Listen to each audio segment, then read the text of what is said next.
মিথ্যার মধ্যে আবার আপনি শুধু মিথ্যা বলছেন তা নয়, তার মাধ্যমে আরেকজনের নামে মিথ্যাচার করার ফলে তার নামে আপনি অপবাদ দিচ্ছেন। তিনি যেটা বলেন না সেটা তার ব্যাপারে আপনি আরোপ করছেন। সেটি আরেকটি গুনাহের ব্যাপার। এর পাশাপাশি এর মাধ্যমে ওই লোকটাকে আপনি হেয় করছেন, অসম্মানিত করছেন, তুচ্ছ-তাচ্ছিল্য করছেন তাকে সমাজের মানুষের কাছে। সেটি একটি বিষয়। আবার ওই লোকটার সম্পর্কে সাধারণ মানুষের মনে বাজে চিন্তা প্রবেশ করাচ্ছেন।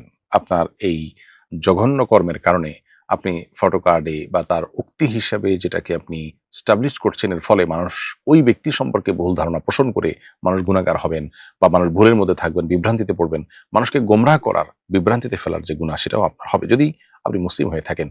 তবে ওলামা ইকরামের ব্যাপারে এই ধরনের ফটোকার্ড তৈরি করে তাদেরকে তাচ্ছিল্য করার বা তাদেরকে হেয় করার যে ব্যর্থ প্রচেষ্টা করা হয়ে থাকে, এটি মোস্ট প্রবাবলি ইসলাম বিদ্বেষী গ্রুপ এর দ্বারা হয়ে থাকে। যাদের মধ্যে আল্লাহর ভয় নেই, আখিরাতের ভয় নেই, তারা যদি এই কাজটি করেন তো আমরা বলতে চাই তাদের বিবেক অন্তত তাদেরকে বাধা দেওয়ার কথা।